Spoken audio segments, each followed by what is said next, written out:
Hi beautiful mamas, and welcome or welcome back to Mother and Child card readings for insights and messages about your relationship or a situation with your child.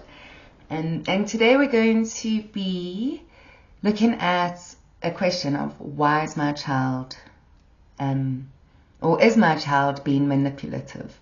So we're looking at the energy of manipulation and how it plays out in our relationships. And remember, as always, that it's a general reading and it's a timeless reading. So be sure to only take what resonates with you. Don't feel the need to make every bit of information about the reading fit. And for today, I've actually picked two different piles to explore manipulation, just because there are so many underlying reasons around why we use our energy to control or construe or navigate. And there's times in development where manipulation is a biological, natural part of development. In fact, survival depends on it.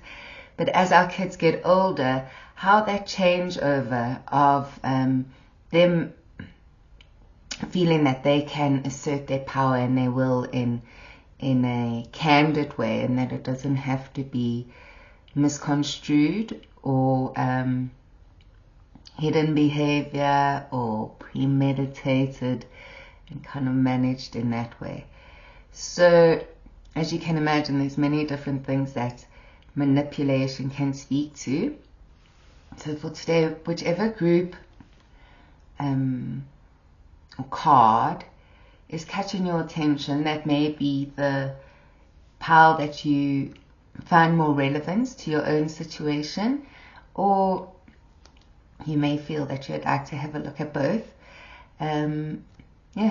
Trust you, follow your gut, and then right at the end we'll see what the advice is for the mom or the parent in the situation. So let us put the pile for the lovers, and let's see what our angels and masters or spirits, the universe, intuition would like to clarify or assist us with today, what messages they bring for us today. I'm going to start off by drawing some from the Osho Zen Transcendental Tarot deck.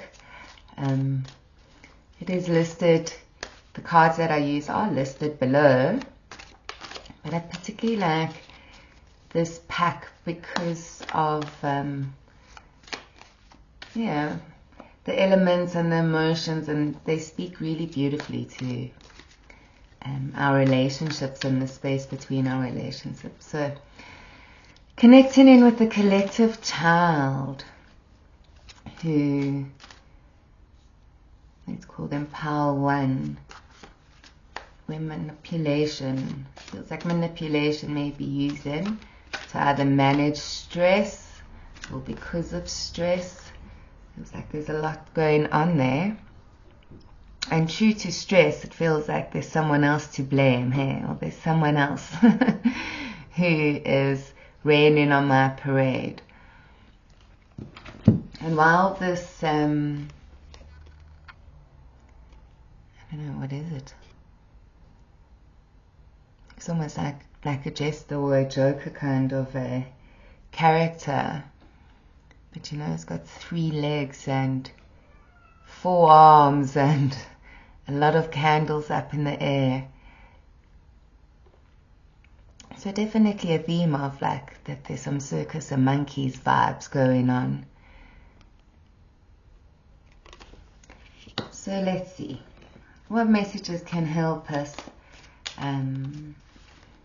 understand, respond, perhaps see clearly into this manipulative behavior. Alright, so let's put stress over there, and the suppression and nothingness. I'd also like to see which energy chakra or which element of their life. Oops, okay, that one came out. Then their throat chakra. I'll just move that guy off to the side for now. Alright.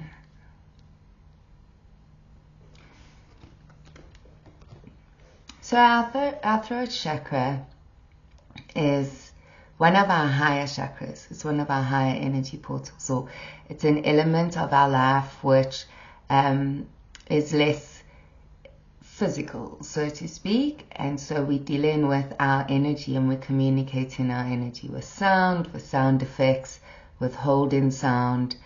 This is also the area where we express our will and integrity.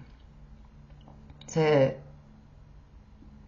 if what we're thinking, what we're saying, and what we're doing isn't aligned, then we'd say that our integrity is not in its strength. And when our integrity is not aligned, then we do feel off balance and create off balance, because when we're aware that our child is saying something but meaning the other, or concealing something, it creates an imbalance and disparity, depending on the extent of the cover-up, depending on, once in a while, when we can see that our child uses a mistruth to avoid punishment or to extend fun times and stuff like that, we can understand it in a greater scheme of things. But when our child is habitually unable to communicate what they're thinking, to follow their authenticity through their thoughts, words, and behavior process, and know that this is a part of growing up and maturing. It's not that we're born in incredible integrity, but it's more that we do cycles in our life of realizing the level of our ability to communicate, the effect that our words have on people, the truth of what I'm saying, and how that resonates with what I'm doing and what I'm feeling. And as you can imagine, as our kids are growing up, I always think of them in terms of their social group, and how there's definitely, a manipulation that goes on there, because we wanting approval, and we're wanting to be seen to belong, and we're wanting to impress both our uniqueness but our similarities, to the group. When the throat chakra, so it's the color aligned with it is a lighter blue, and I know often with like our younger kids, and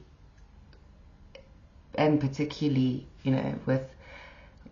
I'm going to take that back. I was going to say particularly with the boys, until I remembered that there were quite a few baby girls too who would put, blue crystals on their necklaces or stuff like that, just to help calm their throat chakra down if there've been lots of screaming and tempers. Or sometimes children go through a phase of every age where they actually just talk really loud, or they seem to be shouting everything. And this is when the throat chakra is overstimulated, or it's out of balance, and it's not backed by a clear sense of I'm allowed to be saying this, or I'll be heard if I'm saying it. There may even be some patterning around I never get what I want, or my will is not respected,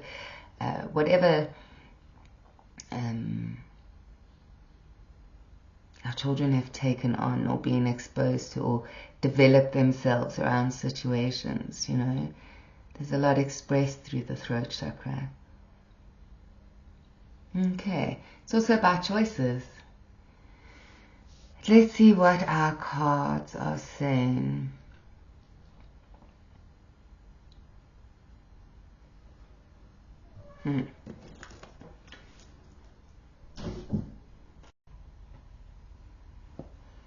Okay, so we've had a little bit of a look at the stress card. You can see these are both red. So they're both the fire, the house of fire, which is about our action. And this guy,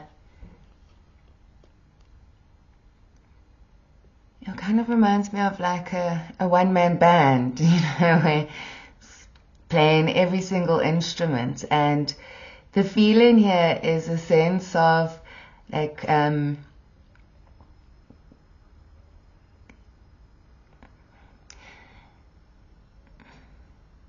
so there's a saying in family constellation that it's not meant in a negative way at all. It's like when we make ourselves too important, when we feel that everything needs to be done through us and by us, and otherwise it's not going to be done. And you know, the narrative of limitation starts coming in where, you know, I've got so much I've got to get to, and while this character looks like a very fun kind of a court character that might play jokes, make jokes, or play the trumpet, and could do some juggling and have a lot of fun, this is not fun. This is overwhelmed, you know, overwhelmed, yep.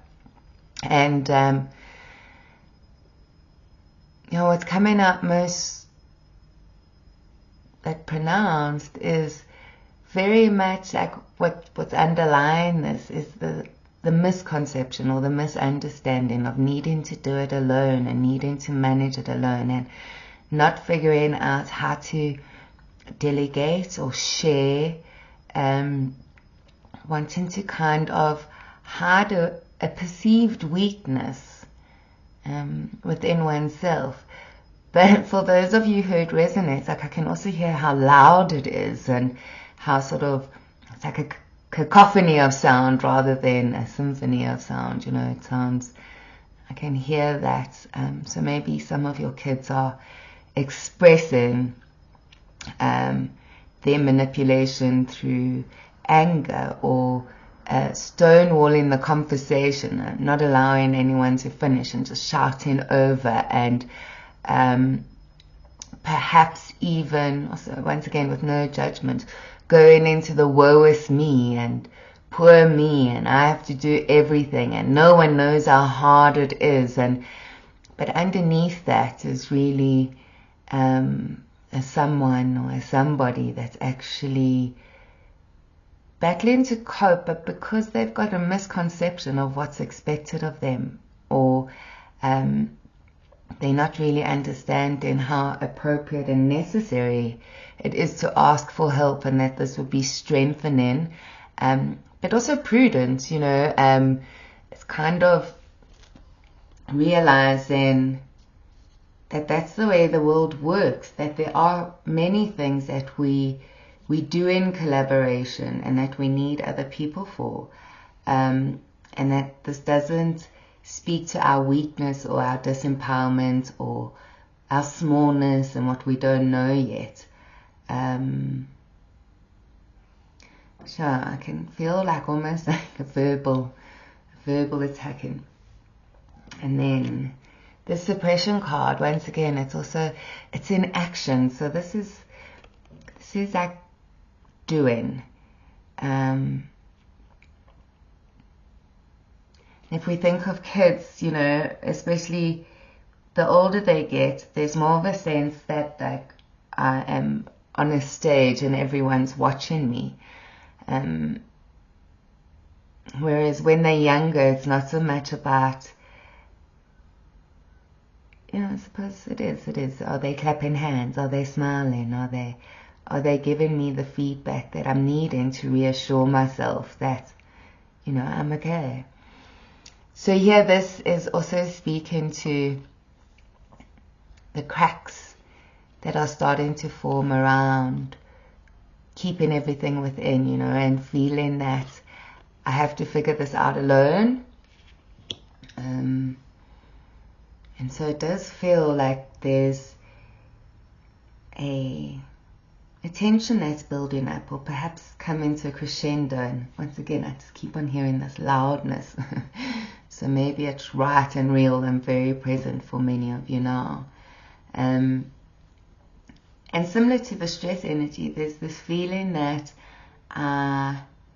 if I express how I'm feeling, that, you know, it will be judged, or it already is being judged internally by them as a candid sign of weakness, or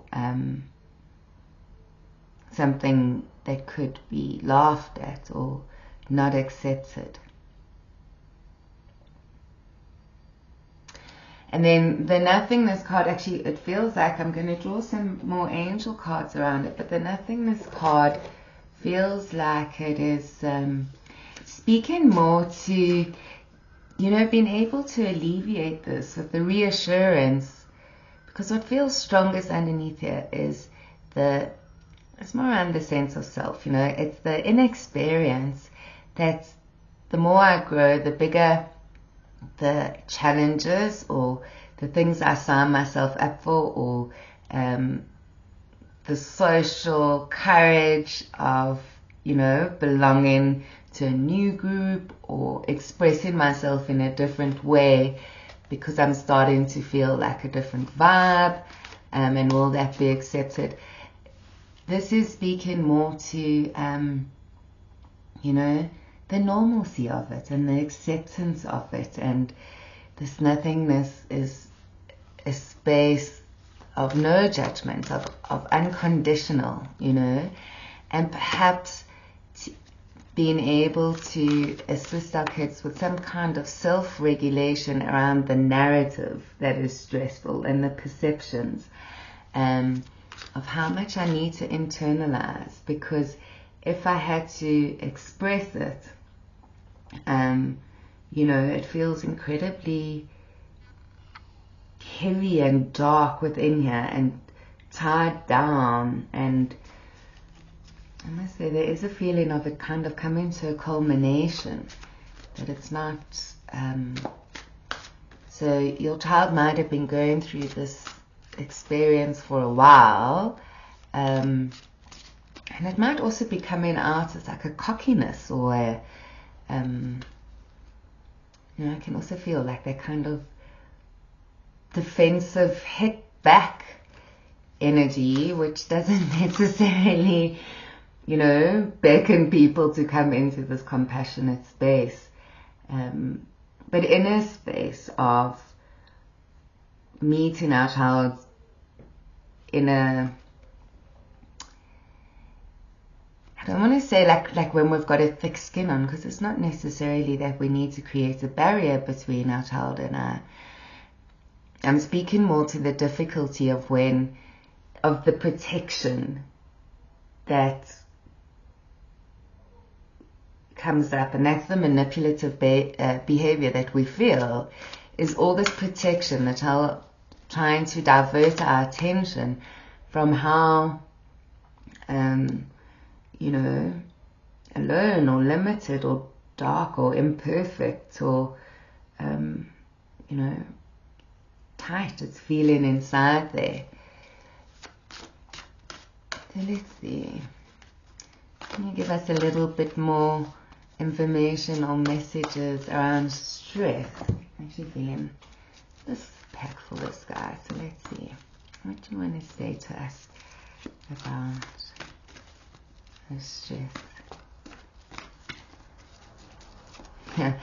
I'm just thinking when I look at this, you know, the contrast between like the bubbles and the lights and the trumpets and the, you know, the fun outfit, and then the expression of the absolute challenge and almost impossibility of keeping the scenario going, and how, you know, that sort of contrast that we often feel with our child when they can be so, well, let's stay with today's topic, like manipulative or defensive, and maybe even intent on breaking down communication so that we won't go into this space and we won't even touch on it. You know, defiance, pretending nothing's happening, maybe even gaslighting, you know, where they turn around and saying to you, well, you know, maybe it's you, maybe it's not me. Okay, but we're speaking about the intensity of the cycle, and the cycle coming to a crescendo, and here we've got the message where the cycle is ending, you know, but call in support. So maybe you as the parent can just ask for the support to stay calm, to not be triggered by you know, the potential daggers or defensive behavior, depending how strong this cover-up is for your child, depending how painful it is for them to have someone else speak about these things that they are misunderstanding. You know, it feels more like an immaturity. It doesn't feel like this is premeditated or anything like that. It just feels like a particularly loud and difficult ending to a cycle where they are realizing more about, you know, in the nothing is also the everything.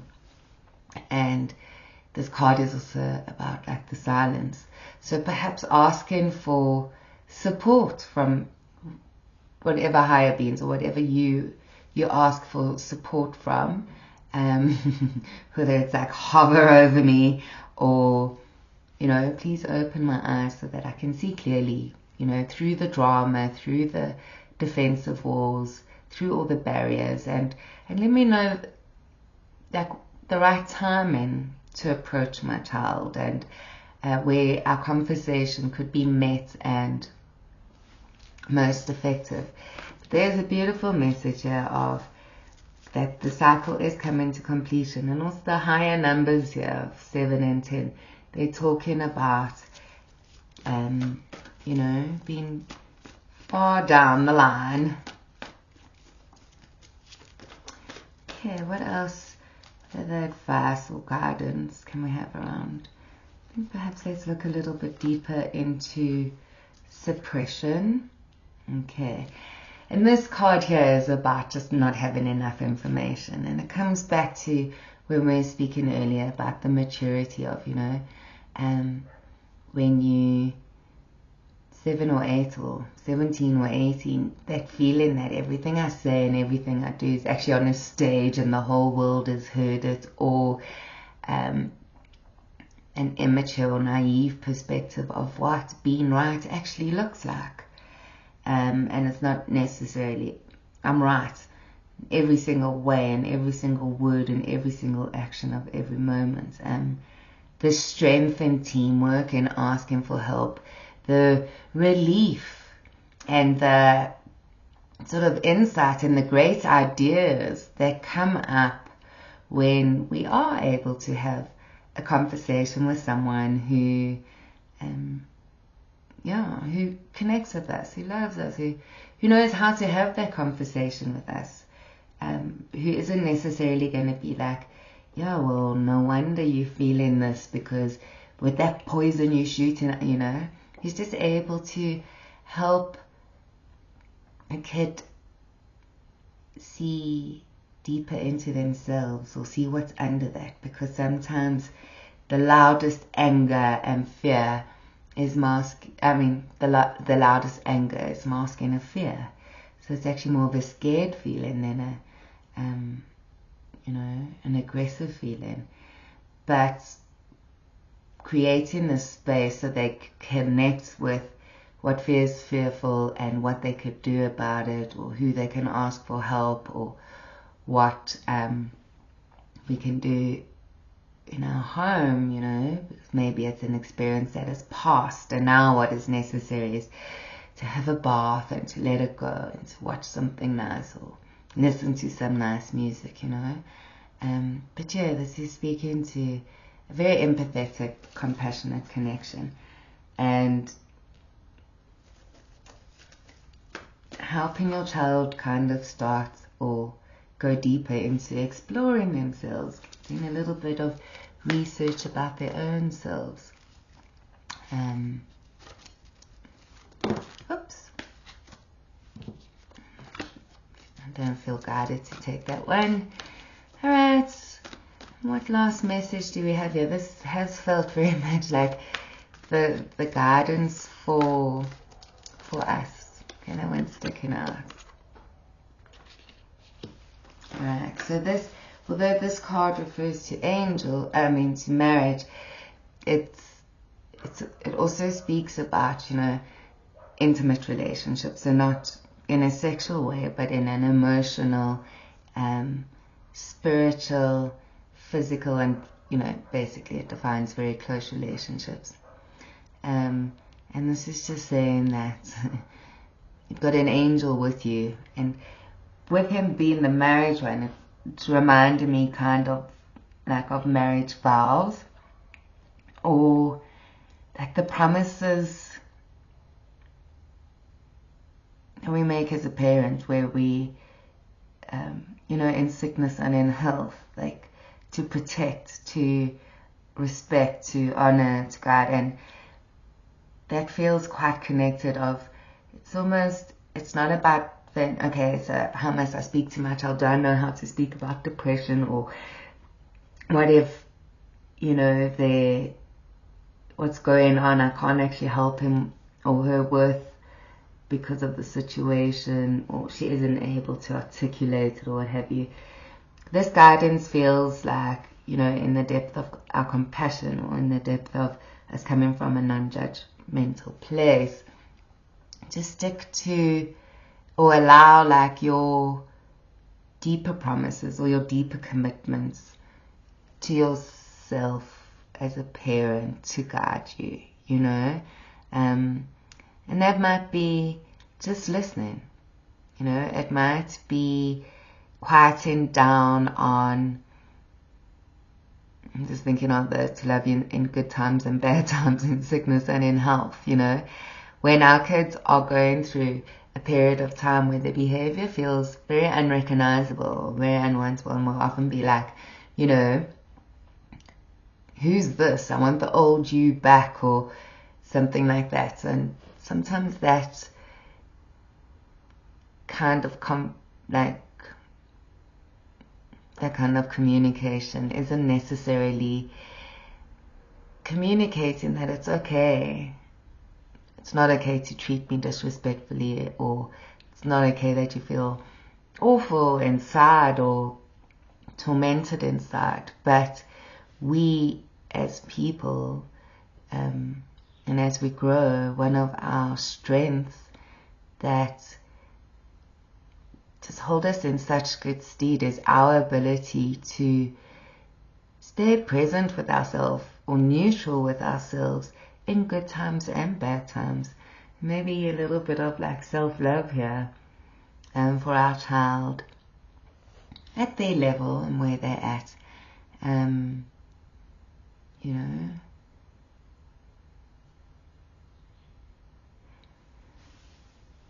But yeah, know that this is coming to an end. It might not necessarily be a very pretty end.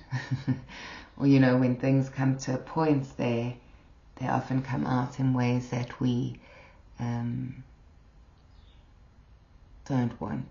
enjoy, even emotionally can't tolerate.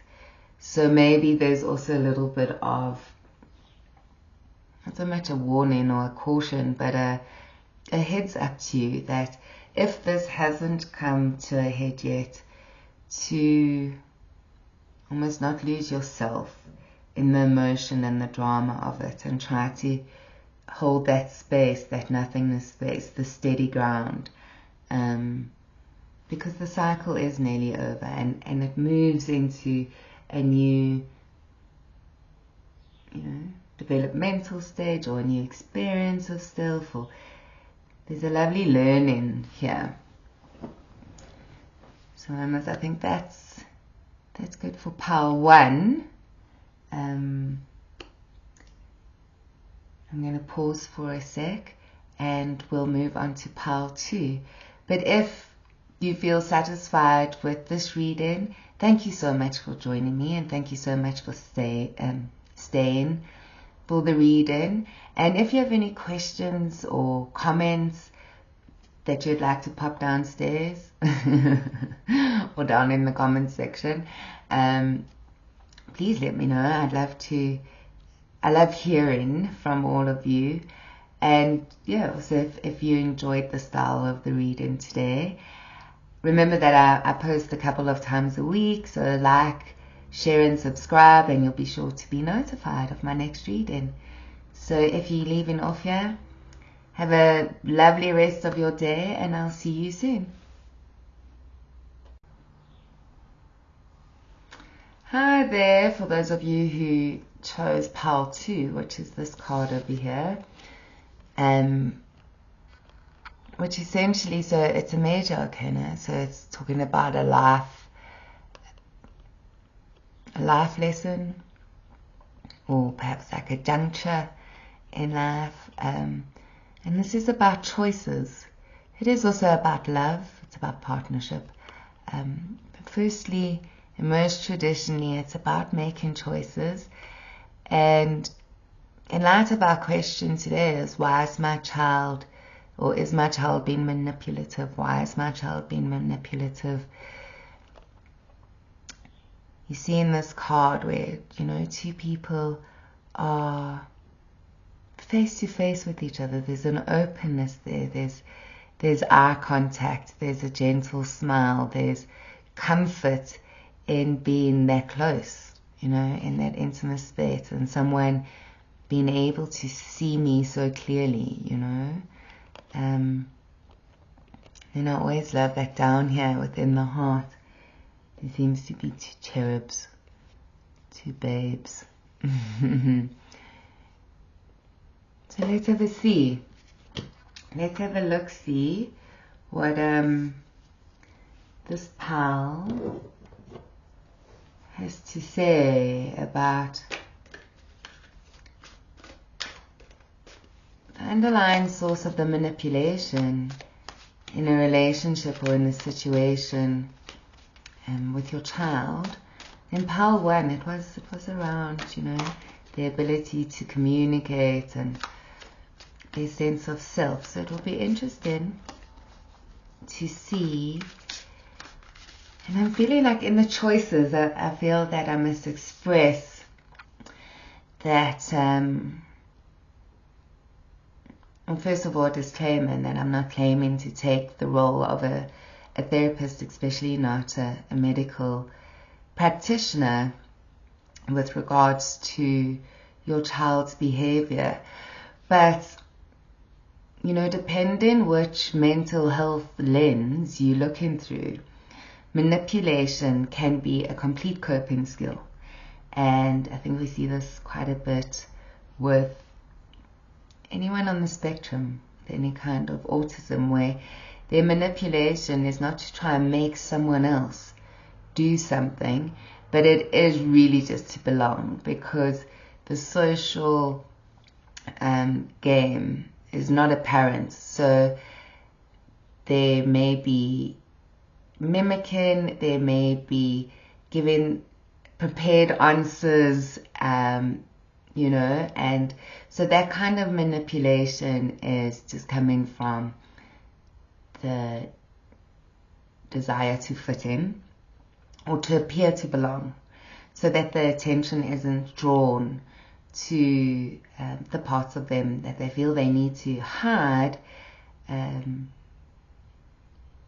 Whereas if it is more rooted in an insecure or anxious attachment, or a mental disorder of some sort, or trauma, childhood trauma, then the manipulation is coming from a very wounded place of sense of self, that I will not get what I want from this situation, so I must manipulate it.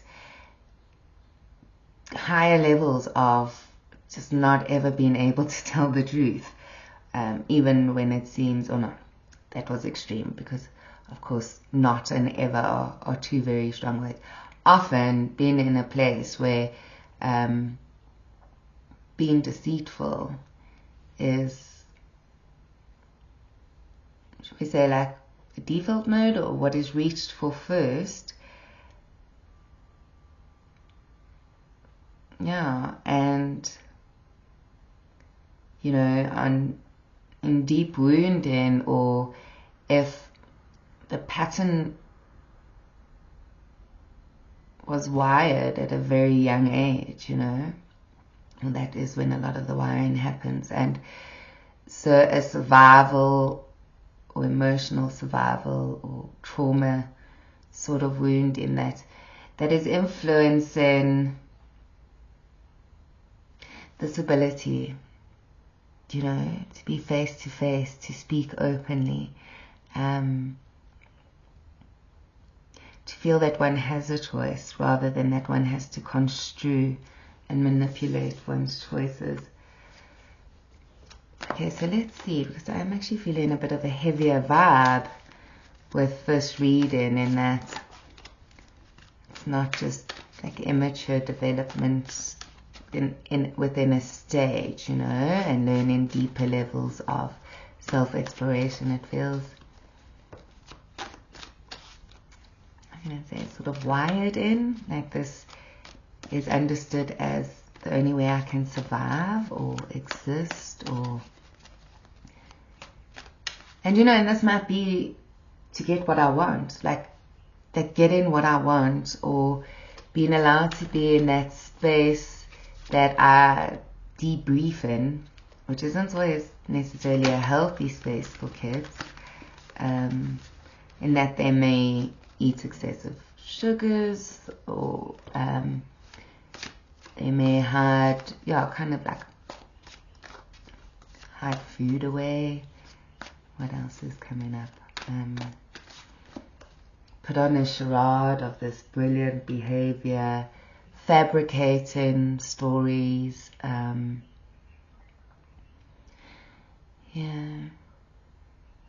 Feels like quite an intense attempt to conceal something. And a soreness, a soreness about that being revealed. So let's see. What can you tell us about our chillin'? And the question of the manipulation, this manipulative behavior. I'll take 3 cards for now. And yeah, we can definitely feel it, or I can feel a different level of intensity. I'd like to see which chakra or, you know, aspect of their life they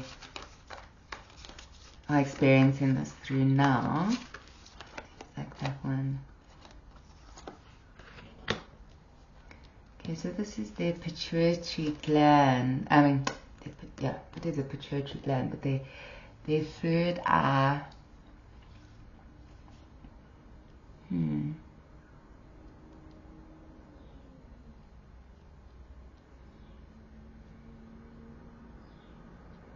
I think I'm going to draw some more cards, because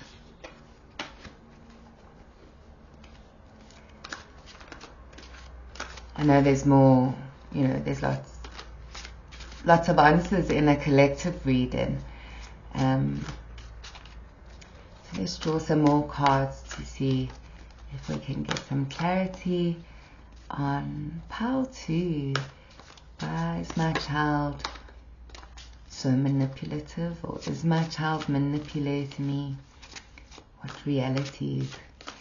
This feels almost like their own reality has been manipulated in some way, and the manipulation is a response. Let's see. We have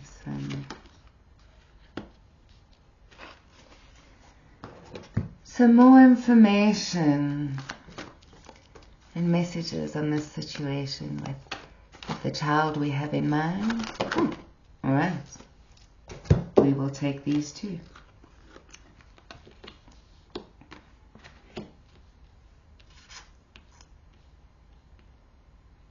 Okay. So something that is coming up here is not, so while there's almost a sense that there's behind this manipulation is a distorted sense of truth. It feels like, perhaps in the early formative years that, I'm not diagnosing anything, but this could be like in the early formative years, it could be childhood illness, it could be separation from either parents, it could be, abandonment, it could be neglect or infliction of pain and humiliation on any level. But what's coming through at the same time is almost that through going through that, this child's ability, like their intuitive ability, their hypervigilance that they may have developed because of the earlier untenable situation of being separate from, their carer, the bonding.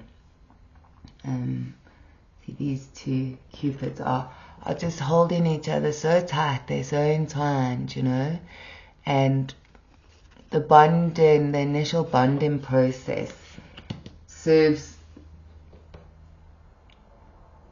the biological function of sort of wiring us to expect, our needs to be taken care of on all levels. And if that got corrupted, then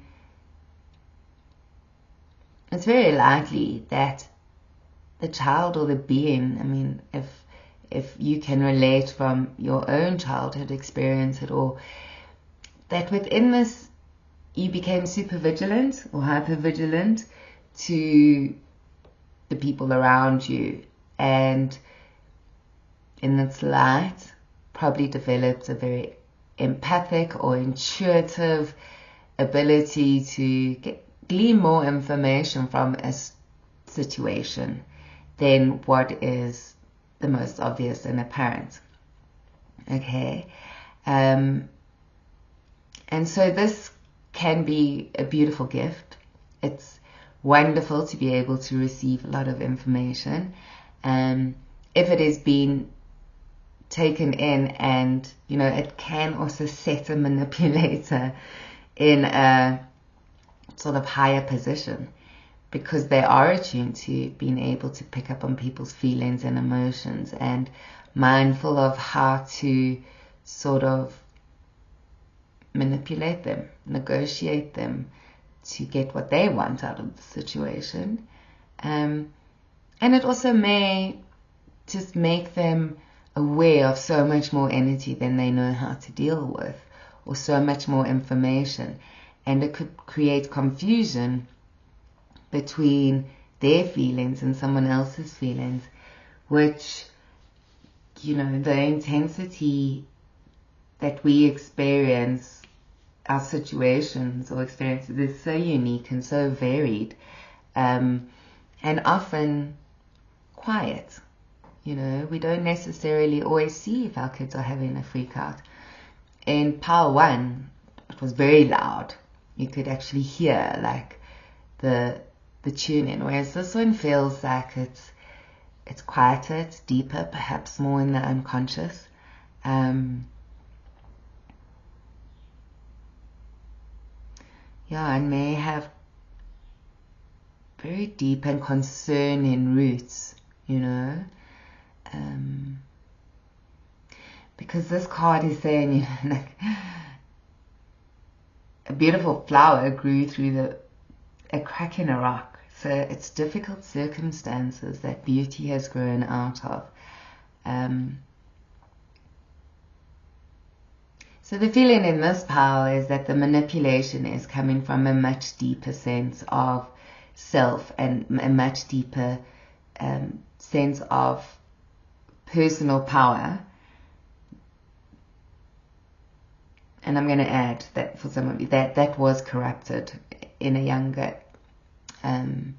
years, or by a very traumatic experience or loss. So this feels more entwined in the life path, in personality, in relationships. But what I am also enjoying is that all of these cards are not pointing and saying this is a bad apple or a broken child, or, you know, when we see our child in manipulative behavior that is incredibly skillful, it can raise fear of, you know, is this child going to be an incredible like CEO or like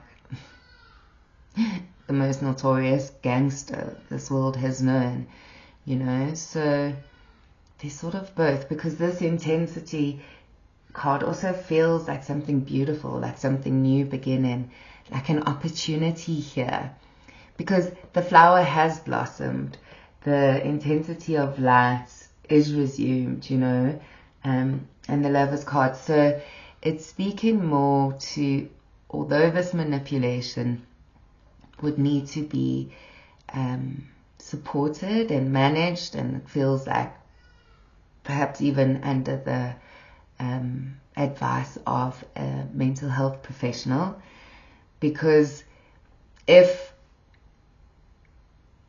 the manipulation, the source of the manipulation is in like a neurological difference that can't be fixed, you know, or won't necessarily be fixed, then it's quite different to if it is activated by a deep trauma wound or by a chemical imbalance. But what these cards are speaking to is, you know, the light around the flower is incredibly evident, and all of these cards down here speak more to a higher self, if I could say that. And so maybe there's a little bit of a caution of, although in deeply manipulative behavior, the intensity of deception, of perhaps even spite or hatred, or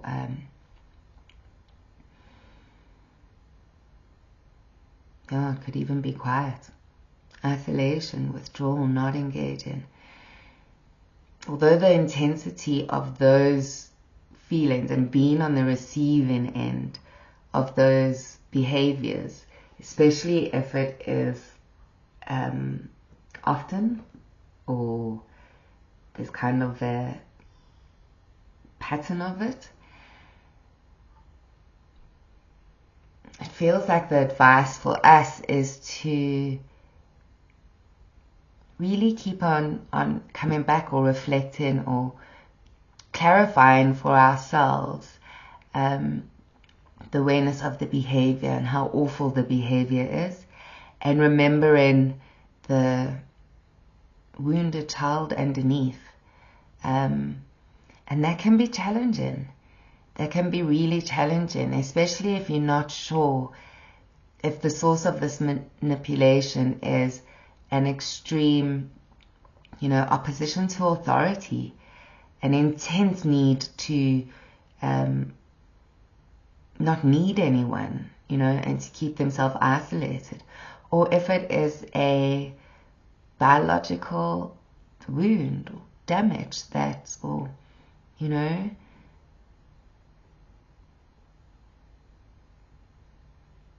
yeah. So there are times when it can feel incredibly confusing and conflicting as to what to do, because on the one hand we don't want to perpetuate deviant and you know, narcissistic or unhealthy behavior. And on the other hand, we don't want to punish and further corrode a self-esteem that is actually coming from lack of ability. And, so their tantrums, their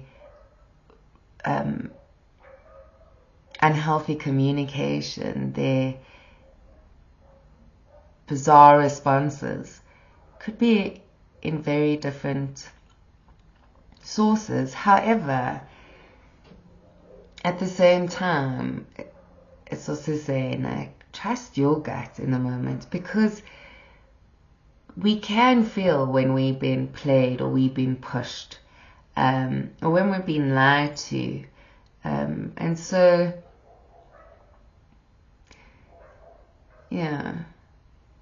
there's two messages of, remember the child underneath, and be mindful in how you respond to the behavior, or be mindful of the child behind the behavior in your response to the behavior, because manipulative energy is power. It's our own personal power, and we are asserting it. So even if it's in a little body, if it's coming at you, it doesn't feel, there's almost like an instant reaction, which we can catch, that we don't necessarily have to go into defense. It's also kind of saying, notice the child in between the moments of manipulation, like in the downtime and the quiet time. Because if the manipulative energy and the deceitful energy has been very intense, you will start kind of closing off your heart, or protecting your heart in a way. And so being mindful of how you're responding to yourself and to your child. And none of this is coming from a criticism. It's just saying, be mindful of this, look at that, notice that. And even if our child has, overcome, and we're aware of the adversities that they've overcome, and perhaps in that tenderness they are starting to be a bit more manipulative, then, there's a loving way to help them reel their fake power back and connect in with their strength, perhaps even by tapping into, look what you came through, look what you did, you are a fighter, and you do come from strength, and you've shown a lot of courage, and sometimes as we grow, we just need to be taught how to come from that. Hey, so this card is speaking to that, there's an ending and a beginning with this. So whether it's you get insights, or whether information or diagnosis, or there's something in you that shifts, it feels like, as this pattern has been, that it is changing. And I think maybe that's why, there's a very clear energy of how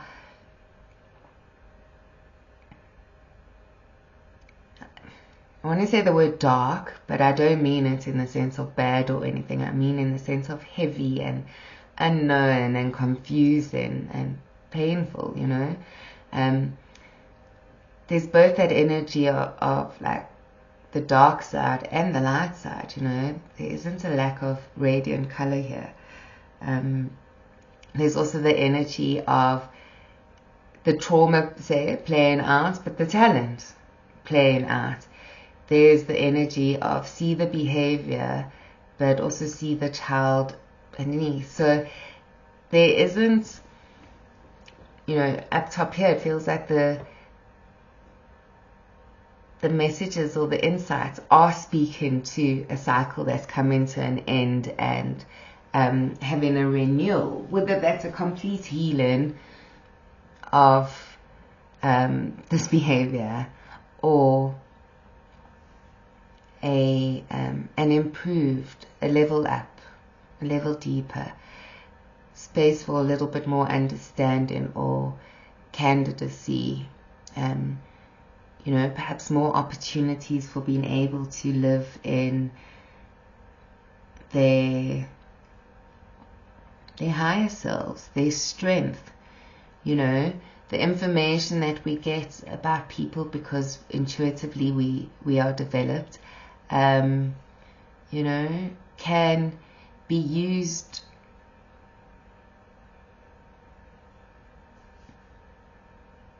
to communicate on, or to see into such a deeper level, a beautiful level of people. And that's kind of what this card is saying, is that even though we can use energy against people, we can also very much use energy for people. We can use our energy and this information to keep people away, but we can also use it to bring them in and into a safe space, you know. So there is like another mention here to, as hard and dark as it can be sometimes, to remember that there's almost like talents that come out of hypervigilance or difficult situations. Or, you know, I've worked with a lot of children who, well, all of the children have had traumatic and abandoned and neglectful experiences, some from in utero, definitely in infancy, in birth. You know, for the pain, I'm not negating the pain and the healing in that process, but it's always been quite beautiful for me to notice the level of empathy that these kids have, their ability to share, their, you know, their generosity, that in some ways that energy is beyond their years or the months that they've lived, but there's also some talents that unfold in the healing of our trauma. And I feel that you know, these two cards are speaking to that.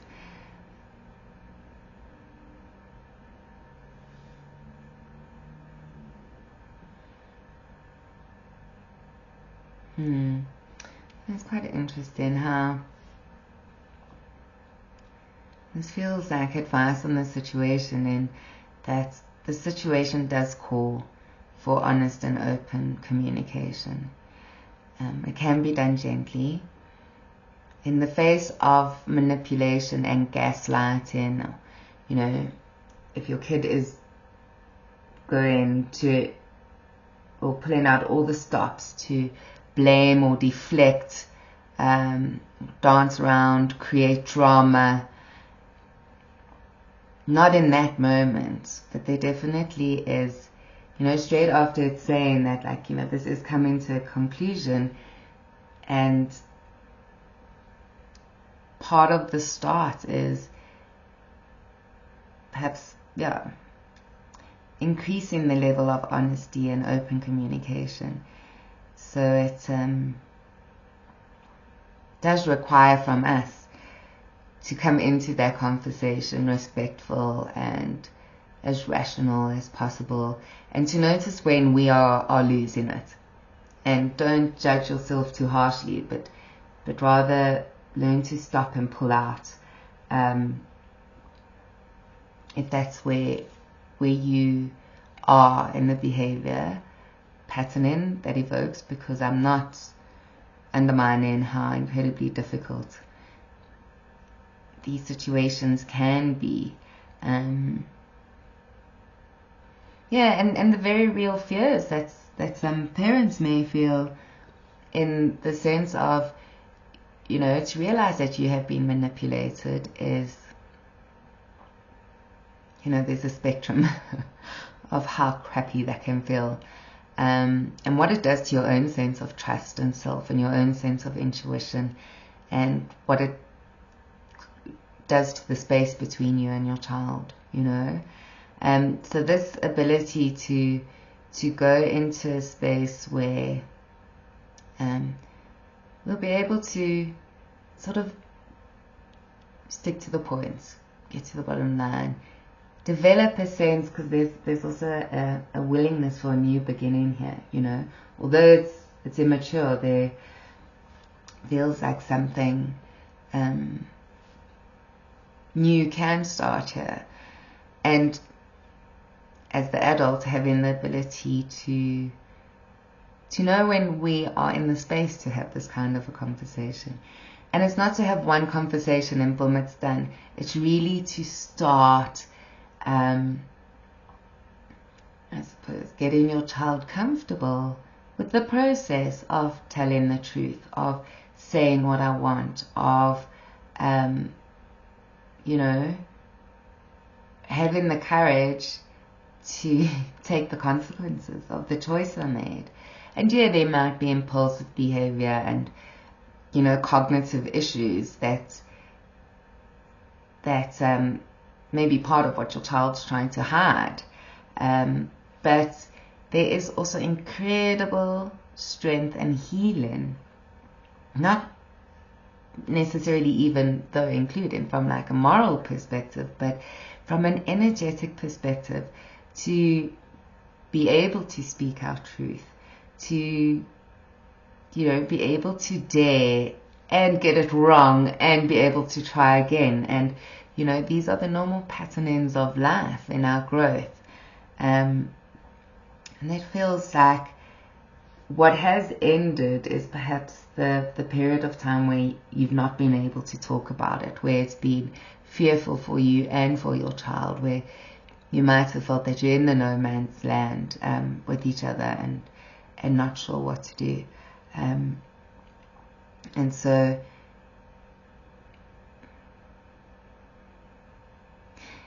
it's really, when we say, go in calm, go in rational, go in respectful and, principled, it's not so much that that's an ideal as it is a position. So this is where, if there's any judgment coming up for you, to be able to go into a conversation from a space of neutrality is something that you also develop as you go along. When we start realizing that we're dealing with deceitful behavior or behavior that just doesn't match, there isn't integrity between what our kids saying and doing and the agreement or what have you. So be gentle with yourself, because that's also a process to stay engaged but not be triggered, to realize your response but be able to hold the space so that your child doesn't feel that they've actually hijacked you. Because a lot of this power dynamic in manipulation is to just try and exhaust, tire out, weigh down the one that's going to hold them to the truth, or hold them to their agreements, or hold them to their potential.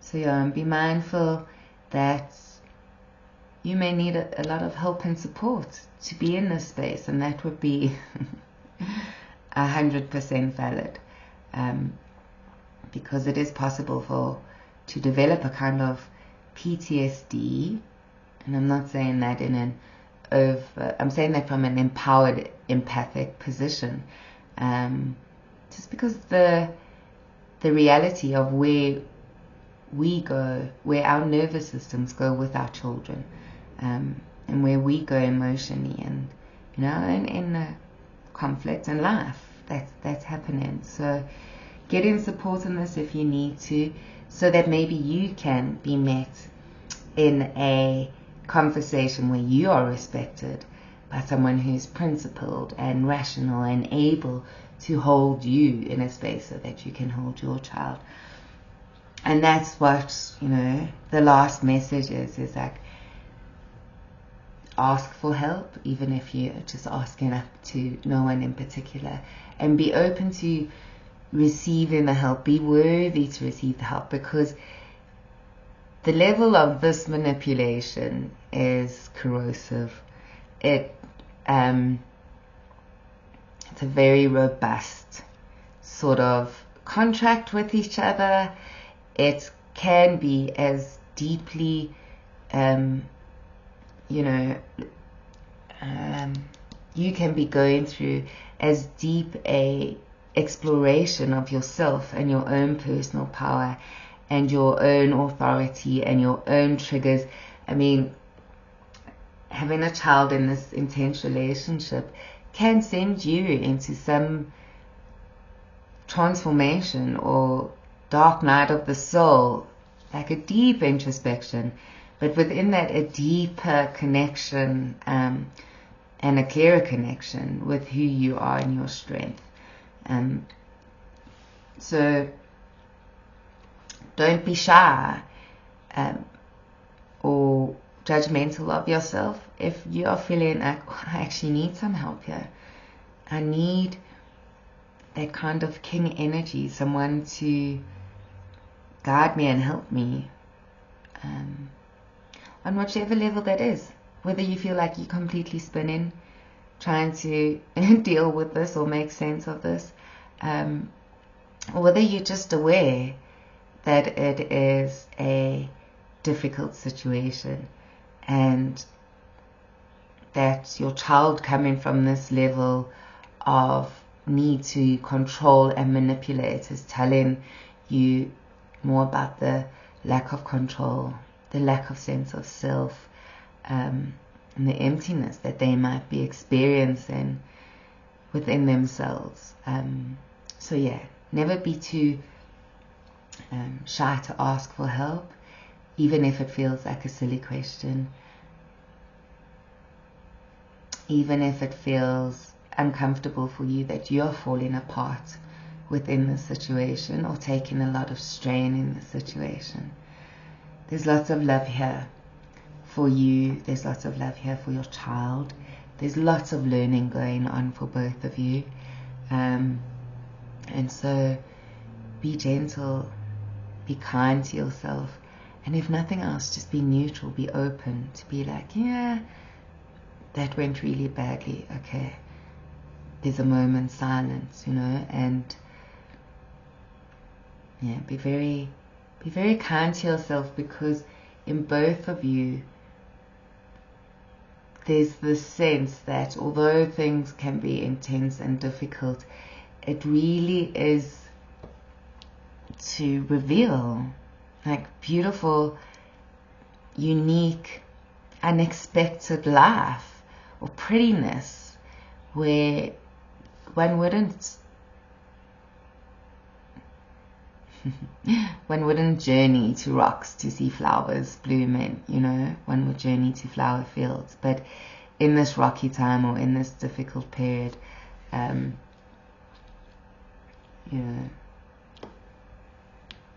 you get the beautiful flower too. So be kind to yourself. I'm sending lots of love to everyone involved in this situation. And yeah, thank you for joining me for this session today, as we've asked into manipulation. And if anything resonated with you, if there's anything you'd like to share, please feel free to add it in the comment box, or click like, subscribe if you'd like to be notified. I post a couple of times a week, sometimes more, and there's also lots of other free information available about our relationships with our children, and our own personal development and evolution as moms, So lots of love, and until the next time, be kind to yourself. I'll see you soon.